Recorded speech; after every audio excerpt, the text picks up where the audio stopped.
Let us be honest. Your current morning routine is alarm, ignore, alarm, ignore, alarm. Fine, I am up, stare at the ceiling like you are waiting for God to text you a reason to get out of bed. And then, phone. Obviously, because apparently the ceiling did not have enough information.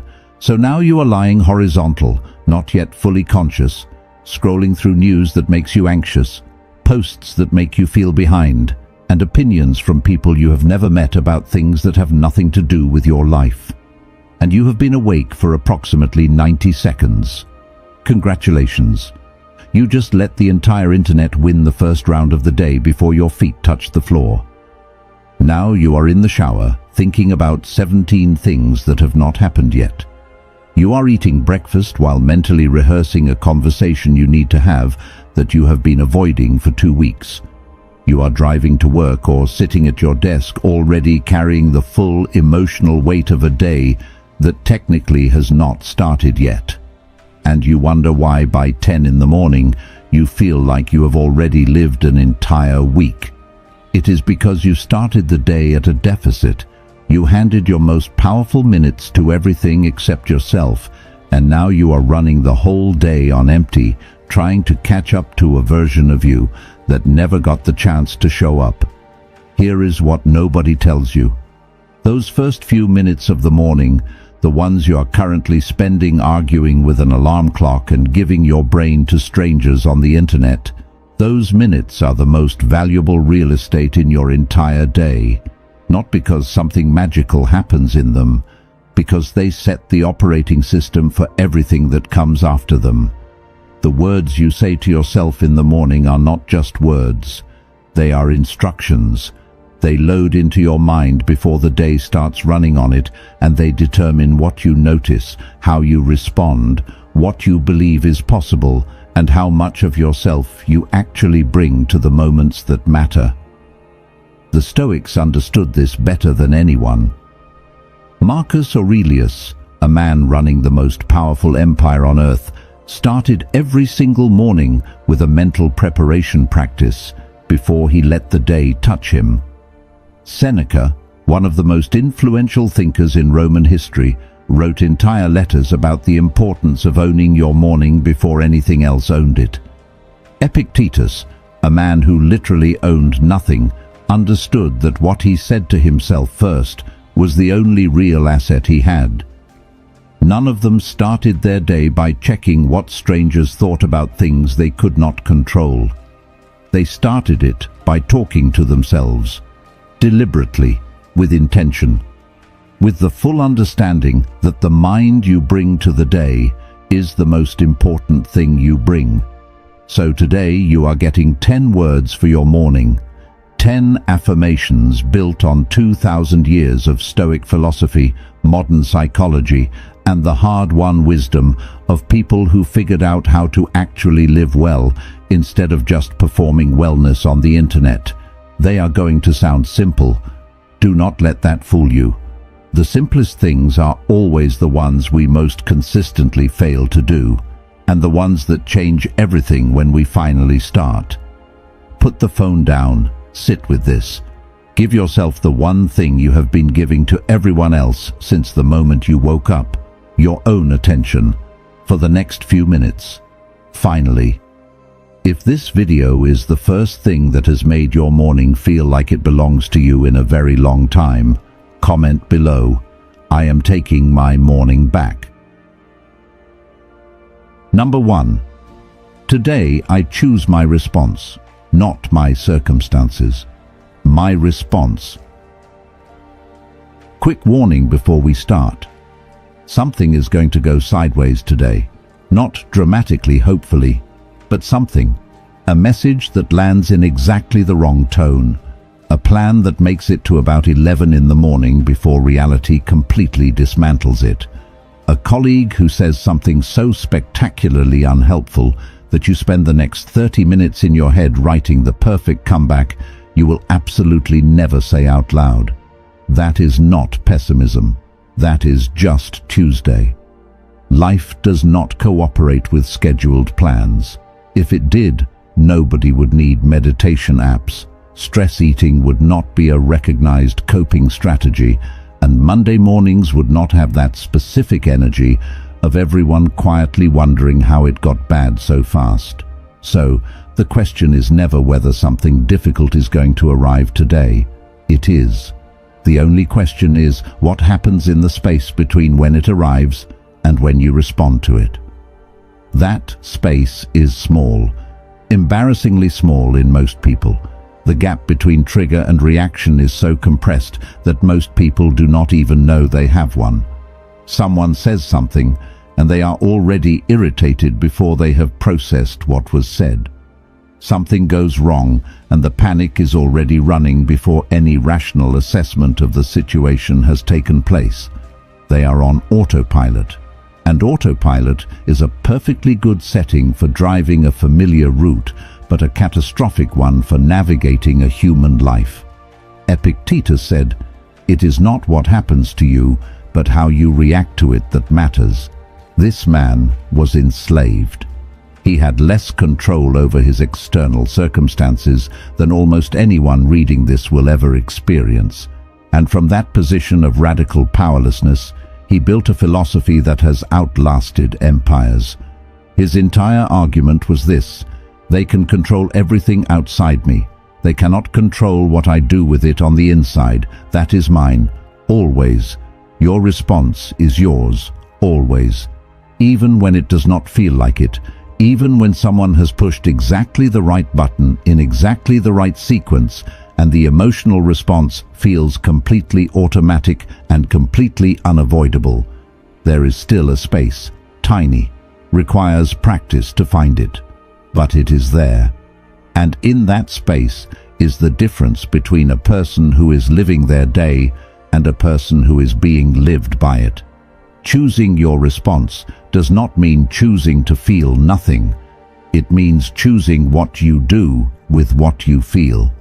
The frustration can be real, and you can still decide not to fire off the message you will regret by 4 in the afternoon.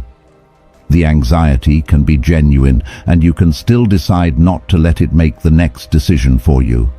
The anger can be completely justified, and you can still decide that right now is not the moment to act from it. That is not suppression. That is the most sophisticated form of power available to a human being. The ability to feel something fully and choose your next move anyway, rather than letting the feeling choose it for you. Marcus Aurelius wrote, "You have power over your mind, not outside events. Realize this, and you will find strength." He wrote this while managing an empire, while dealing with wars and plagues and political betrayal, and the daily reality of being responsible for millions of people. He still had to remind himself every single morning that his power was not in controlling what happened. It was in controlling what he did about it. If Marcus Aurelius needed that reminder before running Rome, you are allowed to need it before your Tuesday. Say this one first every morning, before you know what the day contains, before the plan has had a chance to be disrupted, before the difficult person has said the difficult thing. Today, I choose my response, not my circumstances. My response. Say it like you mean it. Because on the days when something genuinely tests it, you are going to need to have already decided. You are stronger than anything this day is going to throw at you. You have already proven that. Every single difficult chapter you survived without permanently falling apart. Every moment you held yourself together when falling apart was the easier option.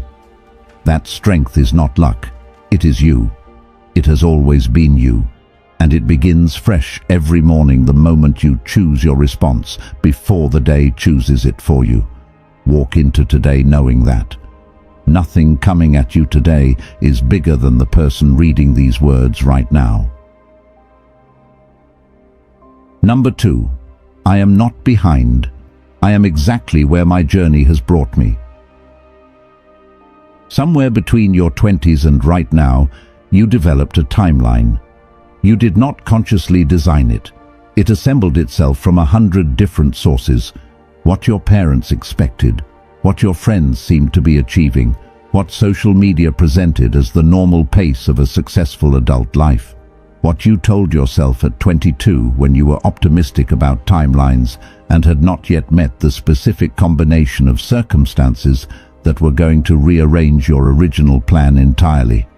And now you carry this quiet, persistent, slightly exhausting sense of being late, of running behind a schedule that everyone else seems to be managing to keep, of being at a point in your story that should have been a chapter ago, the relationship that was supposed to exist by now, the career that was supposed to be further along, the version of yourself that was supposed to have figured more of this out by this age. And meanwhile, you are scrolling through people who are apparently achieving everything on schedule and wondering what exactly you are doing wrong. Here is what you are doing wrong. You are comparing your real life to other people's highlight reels and to an imaginary timeline that was designed before you knew what your actual life was going to ask of you. That is not a fair comparison. That is not even a coherent comparison. You are measuring a real, complicated, genuinely lived human experience against a fantasy that never had to survive contact with reality. The fantasy never lost anyone, never had its plans dismantled by circumstances it could not have predicted, never had to rebuild from something that fell apart, never had to take the long route because the direct one turned out to be closed. Of course, the fantasy looks more on schedule. It was never real enough to get delayed. Marcus Aurelius wrote, "Confine yourself to the present, not as a spiritual instruction to ignore the future, as a practical recognition that the present is the only place where anything actually gets built. The future is constructed here, in the choices made today, not in the anxious mental accounting of how far behind the imagined schedule you appear to have fallen. Your journey brought you here, every detour included, every season that lasted longer than you expected, every chapter that closed before you felt ready, and every beginning that arrived before you felt prepared. All of it brought you to this specific point, with the specific understanding and resilience and clarity that this point required. None of it was wasted. Even the parts that felt like pure loss were building something in you that the smooth, on-schedule version of your life never would have produced. The person standing here, having taken the unexpected route, carries something the person who took the direct route does not. They carry the knowledge that they adapted, that they survived the chapters that were not in the original plan, that they are more equipped for difficulty than someone whose life has only ever tested them with the things they were ready for. You are not behind. You are seasoned. You are at precisely the point your specific and irreplaceable journey has reached. And from that point, everything that matters is still entirely possible. In fact, some of it is more possible now than it would have been if you had arrived here on the original schedule, because you are a different and more capable person than the one who drew that timeline up. Say this one before the comparison begins, before you open the apps, before you see what other people are announcing and feel the familiar drop of believing you are somehow falling short of a race nobody officially started. I am not behind. I am exactly where my journey has brought me. Say it like the fact it is, because it is. And here is what that fact means for today. It means you are not playing catch-up. You are not making up for lost time. You are a person with a real and specific and genuinely remarkable history of survival and adaptation, standing at the beginning of a day that belongs entirely to you. Every resource you need for what is coming was forged in everything you have already been through. Your detours did not delay your story. They are your story, and it is a far more powerful one than the on-schedule version ever would have been. Number 3. My peace is not for sale. Not today. Not for anyone. Today is going to make you an offer you should absolutely refuse. Not in a dramatic way. It will not announce itself. It will arrive in the form of a conversation that wants all of your emotional energy, a news story that wants your anxiety, an opinion from someone who does not know your full story but has strong feelings about the chapter they witnessed, a conflict that technically could wait but has decided that right now, while you are trying to function, is the perfect moment to demand your full participation. And you, being a reasonable person who takes things seriously and cares about doing right by the people in your life, will consider engaging with all of it. Because that is what responsible adults do, right? They stay informed, they respond, they manage the situations that arrive. They do not just choose peace when peace is inconvenient. Except here is the thing that responsible adults rarely acknowledge. A depleted, anxious, reactive version of you is useful to nobody. Not to your work, not to your relationships, not to your own life and the goals you are trying to build toward. The version of you that operates from a place of constant alarm is not more engaged or more responsible than the version that operates from groundedness. It is just louder and more exhausted and making worse decisions faster. Peace is not the absence of engagement with the world. Peace is the foundation from which effective engagement becomes possible. The surgeon who operates from calm makes better decisions than the one who operates from panic. The parent who responds from groundedness raises children differently than the one who reacts from depletion. The person who engages with difficulty from a stable center handles it better than the one who engages from a nervous system that has been in alarm mode since the first notification of the morning. Seneca wrote, "True happiness is to enjoy the present without anxious dependence upon the future, not to amuse ourselves with either hopes or fears, but to rest satisfied with what we have, which is sufficient, for he that is so wants nothing." Seneca was not describing someone who had given up on ambition. He was describing someone who had stopped letting the pursuit of what they did not yet have destroy their relationship with what they actually had. Protecting your peace is one of the most countercultural things you can do in a world that has financially incentivized your anxiety. The news is more engaging when it frightens you. Social media is more addictive when it triggers comparison. Advertising works better when you feel like you are lacking something. The entire attention economy is built on the premise that a peaceful, settled, genuinely content human being is useless to them. Because a peaceful human being does not click as much. Your peace is worth protecting precisely because so many things are designed to take it, not because the world is malicious, but because your attention is valuable and anxiety is one of the most effective mechanisms for capturing it. Every time you choose peace over the offered anxiety, you are doing something quietly radical. You are refusing to be a product of the attention economy and insisting on being a person instead. That choice has to be made in the morning, before the offers arrive, before the day presents its first bid for your equilibrium, because once the anxiety has started running, it is significantly harder to choose peace than it was before it began. The morning is your window to set the policy before the negotiations start.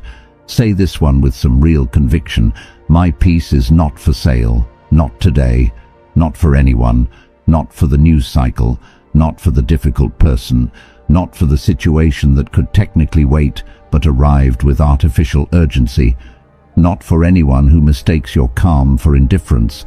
My peace is mine, and I am keeping it today. A peaceful person is not a passive person. A peaceful person is the most dangerous kind of powerful because their clarity is undisturbed. Their thinking is clean. Their decisions are made from their highest understanding rather than from the panic of a nervous system that spent the morning being hijacked by everything that wanted a reaction. That is who you are today. Clear, grounded, unshakable. Not because nothing is hard, but because you decided before it got hard that your peace was worth more than the reaction. Number 4. I release what I cannot control and pour myself into what I can. You are currently worrying about at least 3 things you have absolutely no power over. Do not be offended. So is everyone. The human brain was not designed for the modern world. It was designed for a world where threats were immediate, local, visible, and usually solvable by either running or throwing something. It was not designed for a world where you can be aware, in real time, of every catastrophe happening on every continent simultaneously, while also worrying about your own life, your relationships, your finances, your health, your career, and whether the weird noise your car made this morning means something expensive. The brain, being the overachieving anxiety machine that it is, tries to manage all of it.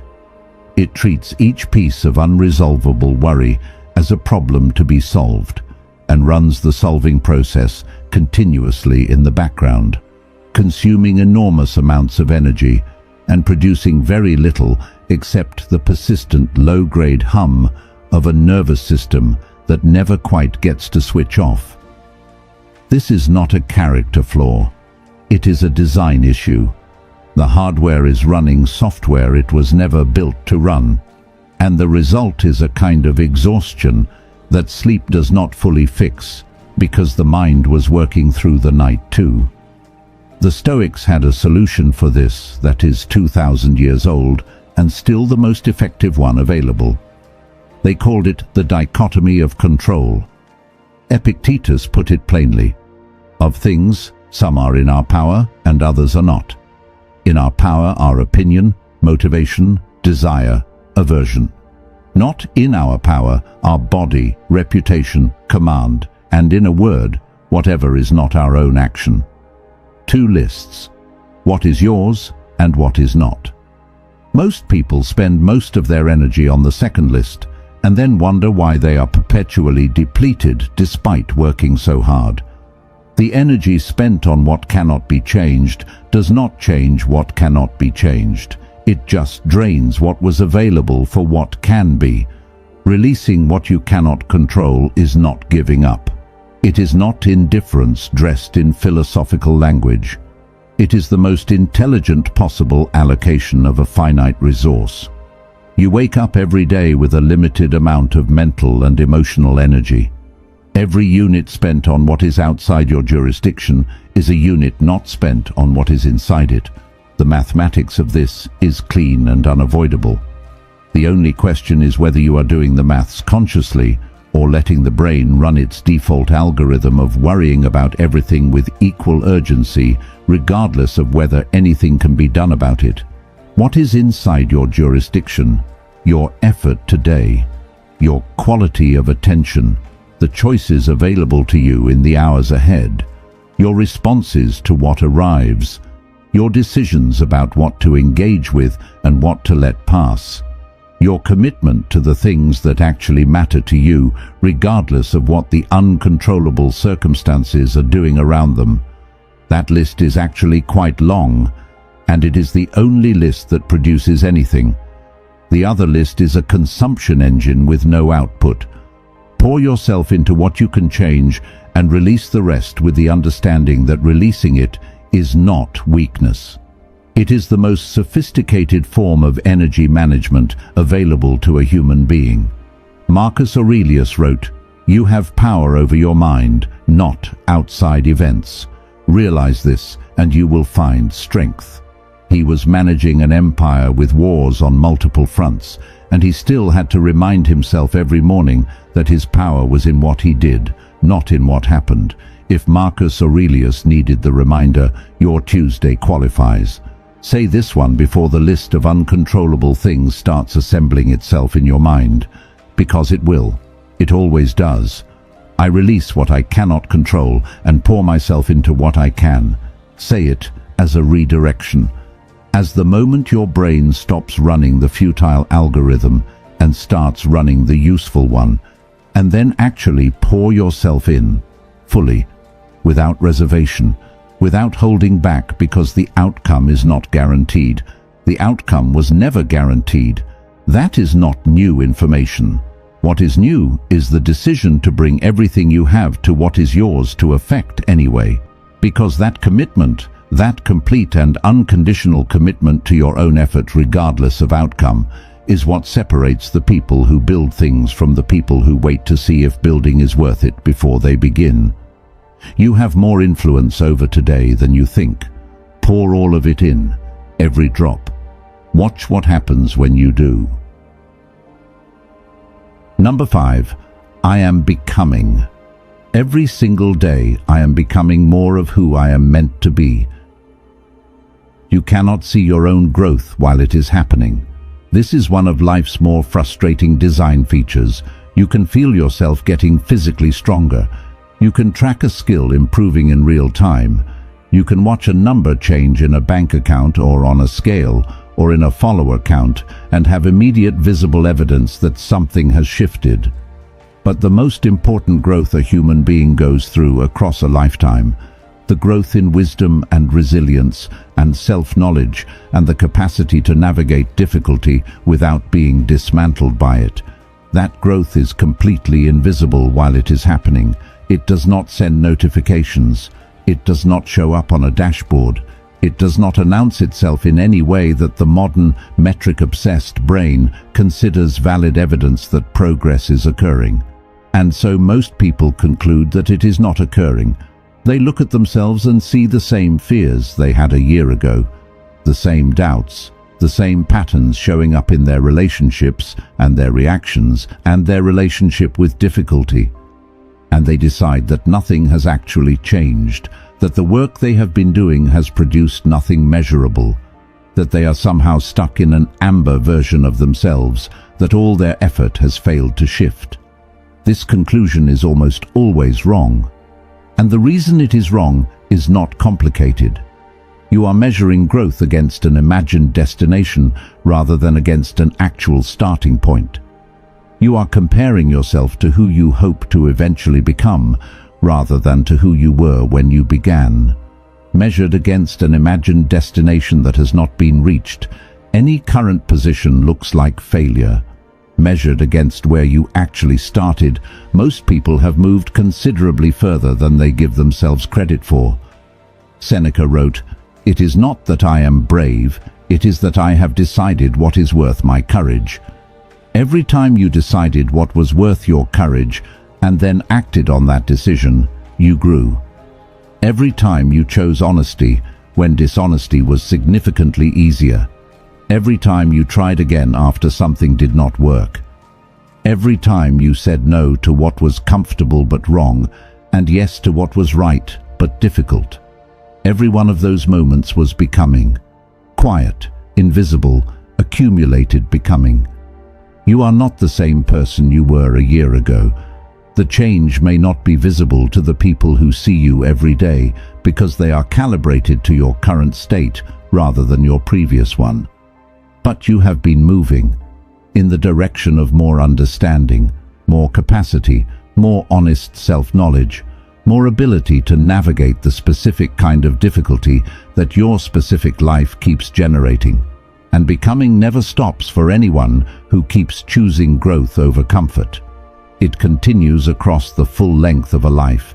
Every difficult season that you moved through rather than around, every honest conversation you had with yourself that you had been avoiding, every moment you chose to be slightly better than you were the day before, all of it is becoming. All of it is the quiet construction of the person your life has been trying to build since the beginning. Say this one on the mornings when you feel stuck, especially those mornings. I am becoming. Every single day, I am becoming more of who I am meant to be. Say it not as a claim about who you already are, but as a recognition of the process you are already inside, because the becoming is already happening, whether or not you can see it from where you are standing. You are not the finished version of yourself. Nobody is. But you are further along than you were, more equipped, more honest, more capable of navigating the specific difficulty your specific life keeps generating. And every morning you wake up and choose growth over comfort. You add another quiet, invisible, enormously important layer to the person you are becoming. Keep going. The person you are becoming is worth every uncomfortable morning it takes to arrive there. Number 6. I do not need their approval to know my own worth. At some point between childhood and now, you picked up a habit that is costing you enormously. Before feeling certain about a decision you made, you checked whether the people around you seemed to approve of it. Before feeling good about something you created, you waited to see how it was received. Before trusting your own reading of a situation, you calibrated it against the readings of others. You outsourced the process of understanding your own value to the external responses of people who, let us be honest, are too busy managing their own lives to be conducting a reliable assessment of yours. This is not a personality flaw. It is a survival strategy that got installed early and never got updated. In childhood, approval and safety were genuinely linked. To be approved of was to belong. To be disapproved of was to be at risk of exclusion from the group, which for a small human in a social species was a real threat. The nervous system responded accordingly. It learned to treat the absence of approval as an emergency requiring immediate attention. The problem is that you are no longer a small human in a social species trying to survive the dynamics of a childhood group. You are an adult. And the nervous system did not get the update. It is still running the same approval-seeking software it installed decades ago, treating every disapproving look and every critical comment and every absence of the expected validation as though it were a genuine threat to your continued existence, rather than just one person's opinion shaped by their own history and their own limitations and their own very full schedule of their own problems. Epictetus said, "Never say about anything that I have lost it, but that I have returned it." What gets returned when you stop seeking approval is yourself. The real, unperformed, genuinely yours version of yourself that has been hiding underneath the version that learned to present itself in whatever shape seemed most likely to generate approval from whoever was currently in the room. Your worth is not a variable. This is important enough to say directly. It does not go up when people approve of you and down when they do not. It is a constant. It was established the moment you arrived here, and it has not changed based on any subsequent vote taken by any audience you have ever performed for. The approval of others is information. Sometimes it is useful information. Often it is worth considering. But it is not a measurement of your value. It is one person's response to one aspect of you in one moment. That is all it has ever been. The person who has genuinely released the need for approval moves differently through the world. Not coldly, not without care for how they affect others, but with a settled quality that people who are still seeking approval do not have. Because they are no longer calibrating their behavior to produce a particular response from the room. They are just being what they actually are. And what they actually are, unperformed and unedited, is always more compelling than the most polished performance of it. Say this one before you walk into the rooms where the opinions live, before the presentation, before the conversation with the person whose approval you have been chasing, before you post the thing and wait to see how it lands. I do not need their approval to know my own worth. Say it until it stops being something you are trying to convince yourself of and starts being something you simply remember is already true. Because it is already true. It was always true. Your worth was never up for vote. It was never dependent on the count. It was never something that required a certain number of people to agree before it became real. You are enough, right now, as you are, in this specific, imperfect, unfinished version of yourself that is still showing up every morning and still choosing to try. That person is enough. That person has always been enough. And today, you are going to walk through the world like you finally believe it. Number 7. Difficult does not mean impossible. Hard does not mean wrong. Your brain is going to lie to you today, several times, with great confidence. One of its favorite lies is this one: if this were the right path, it would not be this hard. If this relationship were right, it would not require this much work. If this career were right, it would not feel this exhausting. If this decision were right, it would not generate this much resistance. The difficulty is a signal, and the signal says stop. This lie is particularly effective because it is dressed in the language of wisdom. It sounds like discernment. It sounds like you are reading the situation intelligently rather than avoiding something because it is frightening.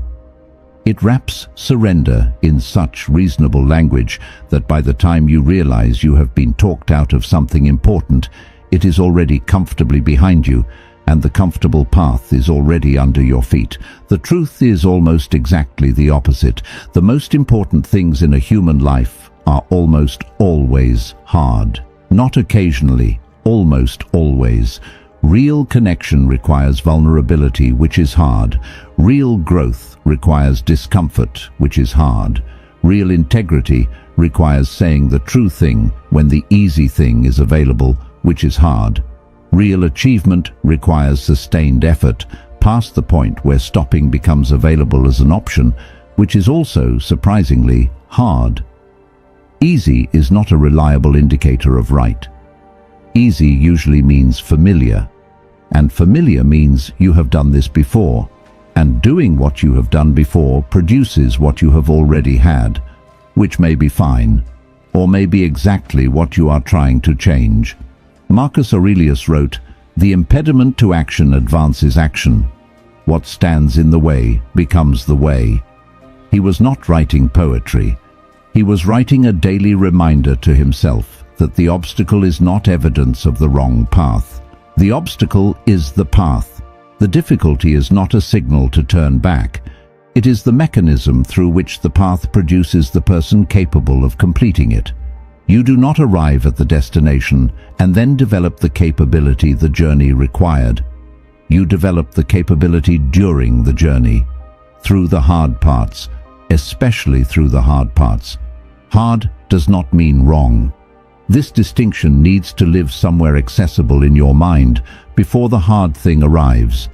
Because when you are inside the difficulty, the brain does not naturally produce this distinction. It produces the other one. The one that says this is too much. The one that builds a very reasonable case for why stopping is the intelligent choice rather than the frightened one. The affirmation is not a denial of the difficulty. The difficulty is real. The discomfort is real. The desire to stop is human and understandable and nothing to be ashamed of. The affirmation is a competing voice, one with access to a longer view than the feeling has, one that remembers what was built the last time you pushed through something this hard, one that knows the difference between the difficulty that signals genuine danger and the difficulty that signals genuine growth. Say this one on the mornings when you already know the day contains something you do not want to do.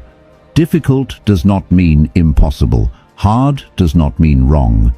Say it before the resistance builds, before the brain starts assembling its case for the easier alternative. Because once the case is fully assembled, it is significantly more convincing than when you are standing outside it looking in. You have done hard things before, more hard things than you currently give yourself credit for. You did them scared. You did them under-resourced. You did them without any guarantee that they were going to work out. And some of them did not work out. And you are still here, still standing, still trying.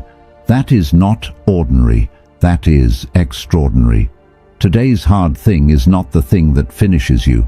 It is the thing that proves again that you are the kind of person who does not stop when it gets hard. Go prove it one more time. Number 8. I give my best to this day, and I let the rest go. You are going to do your best today, and it might not be enough. That is a real possibility, and we should name it directly. You can prepare thoroughly, show up fully, give everything available to you, to the thing in front of you, and still watch the outcome move somewhere you did not intend it to go. Because outcomes are not determined solely by your effort. They emerge from the intersection of your effort and approximately 1,000 other factors that were never in your hands. Other people's decisions, timing that you do not control, circumstances that could not have been anticipated, the specific, unpredictable combination of variables that constitutes reality as it actually is, rather than as your plan required it to be. Most people know this, and most people spend their days acting as though it is not true, holding themselves responsible for results that depended on factors their effort alone could never have determined, replaying their decisions in search of the error that caused the outcome, rather than accepting that the outcome was always going to be shaped by more than their decisions. Treating every difficult result as evidence of a personal failure, rather than as evidence that reality is complicated and not entirely responsive to effort, no matter how excellent the effort was.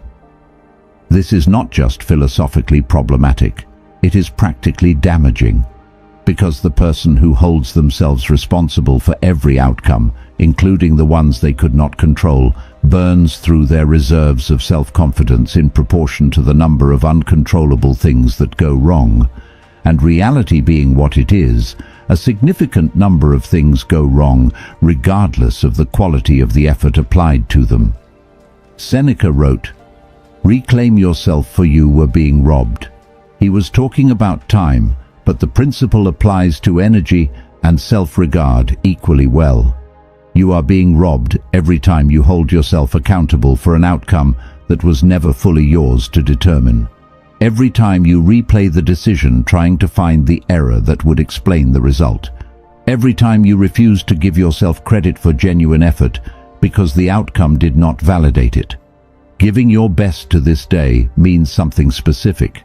It means committing fully to what is within your influence without hedging that commitment as a protection against the disappointment of an imperfect outcome. It means showing up completely rather than partially in case the partial version is easier to defend if things go wrong. It means caring genuinely about the work without making your self-worth contingent on whether the work produces the result you intended. Letting the rest go is not indifference. It is the recognition that your capacity for tomorrow depends on your ability to close today without carrying its unresolved outcomes into the next morning as additional weight. The person who can complete a day having given their best and genuinely release what they cannot control about the results wakes up the next morning with their full capacity available. The person who cannot do this arrives at tomorrow already depleted by yesterday's unresolved accounting. Say this one as both a commitment and a permission. The commitment to full effort, the permission to release outcome. I give my best to this day, and I let the rest go. Both halves matter equally. The first without the second is perfectionism dressed as dedication. The second without the first is avoidance dressed as acceptance. Together, they are the most sustainable way a human being can engage with a day that is guaranteed to contain things outside their control. Your best is enough. It has always been enough. Not because it guarantees a particular outcome, because it is the fullest expression of everything you are capable of in this moment. And the person who consistently brings their fullest expression to each day builds something across time that the person holding back never could. Bring everything today, all of it. Hold nothing back, and when the day ends, release it completely. You showed up. You gave everything. That is the whole job. Number 9. I choose who gets my energy today, not by accident, by decision. Your energy is the most valuable thing you will spend today, and you have never been taught how to budget it. School taught you how to budget money, sort of, Parents taught you how to budget time poorly. Nobody sat you down and said your emotional and mental energy is a finite resource that depletes across the day, and that how you allocate it is one of the most consequential decisions you make, mostly without making it at all. Because that is the thing. Most people do not decide where their energy goes. They react to wherever it gets pulled. The loudest demand wins. The most persistent person gets the most access. The most urgent-looking situation gets the most attention, regardless of whether the urgency is real or manufactured, or simply the result of someone else's poor planning that has now been reframed as your emergency. And by the end of the day, you are sitting there wondering why you feel so depleted when you did not even accomplish the things that actually matter to you. It is because those things do not usually arrive with urgency attached. They sit quietly waiting for you to choose them, while everything else with artificial urgency jumped the queue and spent what you had available before those things ever got their turn. Epictetus said, "Make the best use of what is in your power and take the rest as it happens." Your energy is in your power. Where it goes is a decision that you are making, consciously or by default, from the moment the day starts.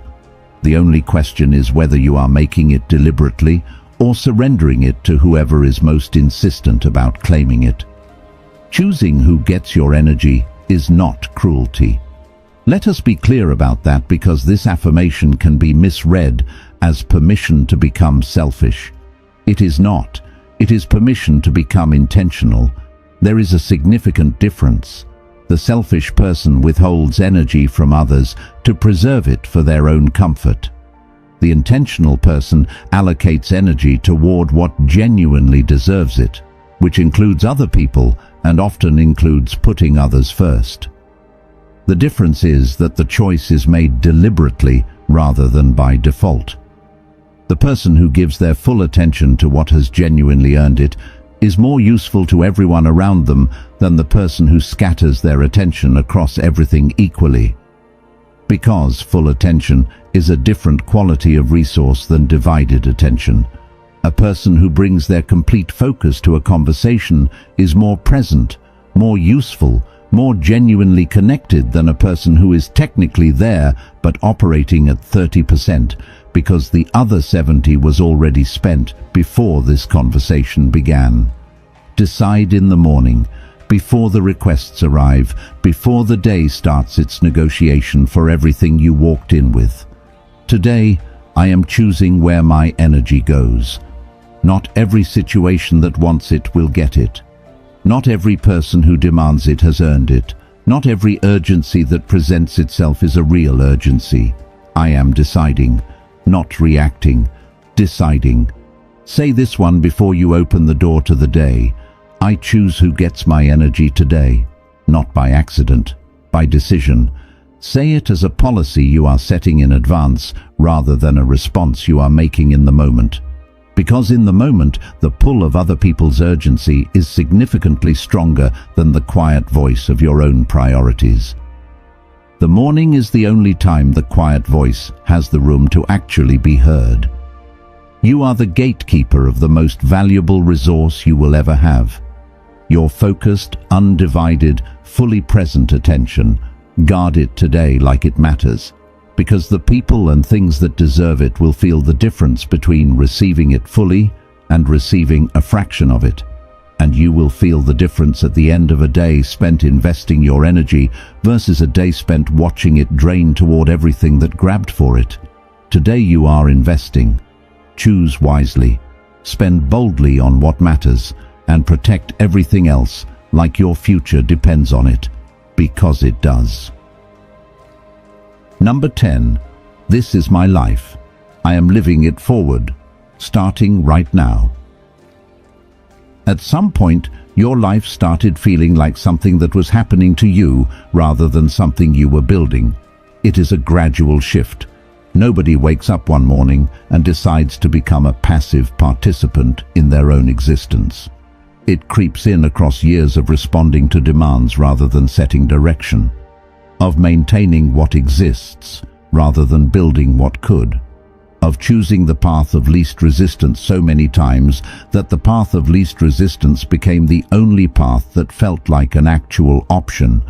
And then one day you look up and realize the days are going very fast, and the things you meant to build are still unbuilt, and the version of yourself you intended to become is still waiting patiently at some future point that keeps moving further away every time you look at it. That feeling is not unique to you. It is one of the most common and least discussed experiences in adult life. The gray of a life that is being lived by momentum from the past rather than direction from the present. The specific and quietly devastating sense of being a spectator in your own story rather than the one holding the pen. But it is not a permanent condition. It is a posture, and postures can be changed, not dramatically, not in one decisive moment that rewrites everything, but in the next choice, and the one after that, and the steady accumulation of choices made from direction rather than momentum, until the direction becomes the momentum and the life starts moving the way you are actually pointing it. Marcus Aurelius wrote, "Waste no more time arguing about what a good person should be. Be one." Apply this directly. Waste no more time wondering what a well-lived, intentional, forward-moving life looks like. Live one.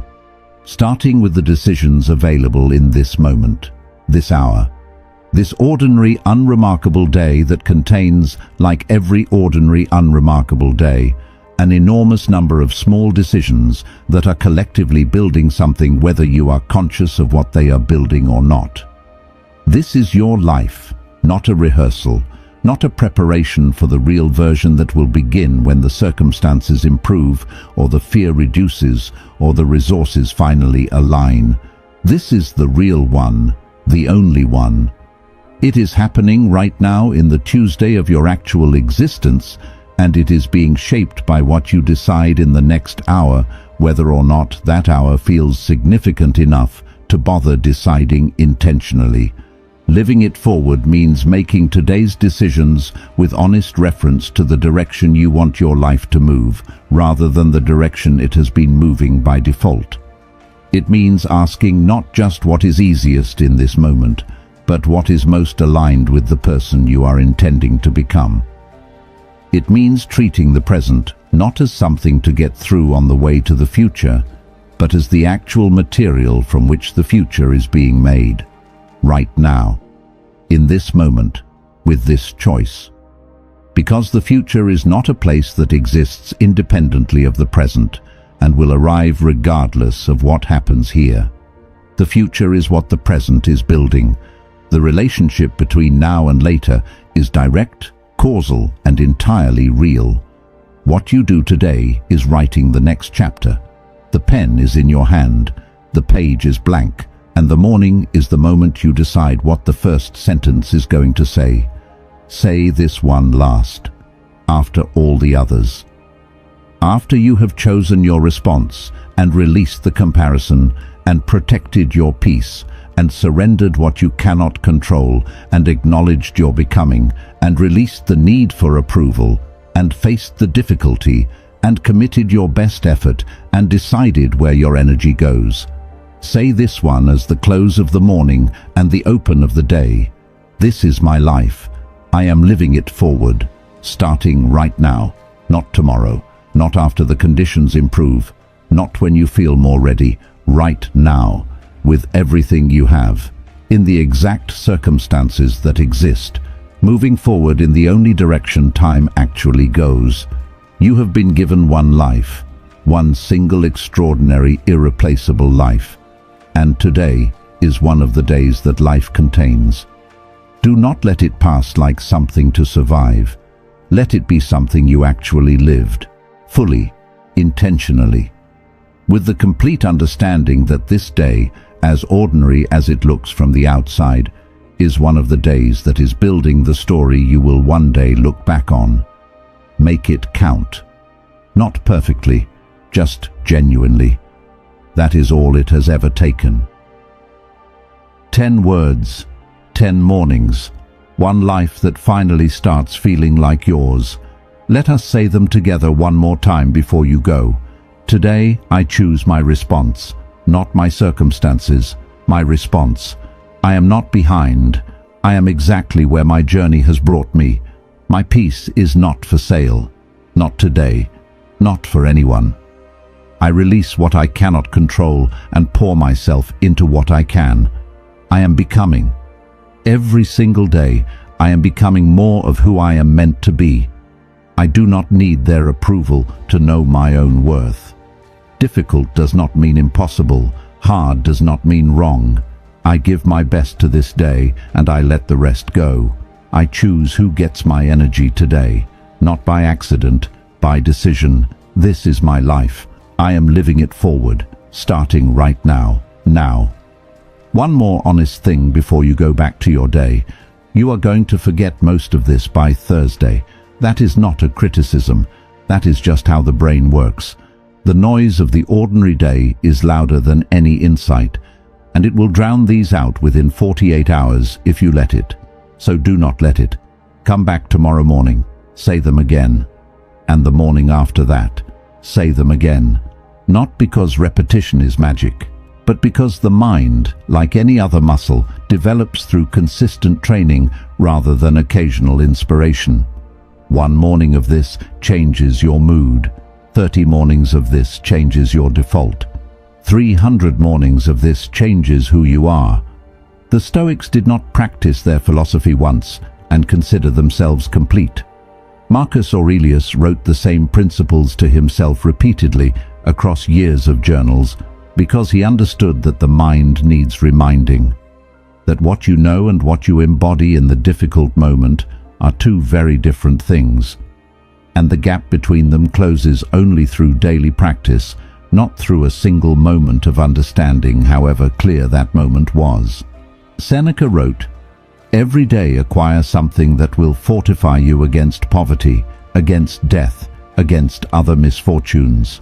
Acquire it in the morning, before the misfortunes know your name, before the day has had the chance to decide who you are going to be in it. Your morning is the only moment in the day that belongs to you before it belongs to everything else. Use it like it matters, because it does. More than the alarm, the phone, the news, the scroll, the anxious mental rehearsal of everything waiting for your attention, more than all of that, more than any of it. You are not a person who simply reacts to days. You are a person who builds them, word by word, choice by choice, morning by morning. And every morning you show up and say these words with intention, you are doing something that most people will never do. You are taking ownership of the one thing that was always, completely, irreversibly yours. Your mind, your morning, your life. Nobody can take that from you. Not the difficult day, not the disappointing outcome, not the person who does not see your worth, not the timeline that did not go according to plan, not the chapter that cost more than you expected, not any of it. Because every morning you wake up and choose your words before the world chooses them for you, you are proving something that no external circumstance can disprove, that you are still here, still choosing, still building, still becoming. That is not small. That is everything. If this video finally made the morning feel like it belongs to you, share it with someone whose mornings have been belonging to everyone else. And remember, the alarm was not the beginning of your day. This was, these words, this decision. Right now, go live it, all of it, like it is yours, because it is.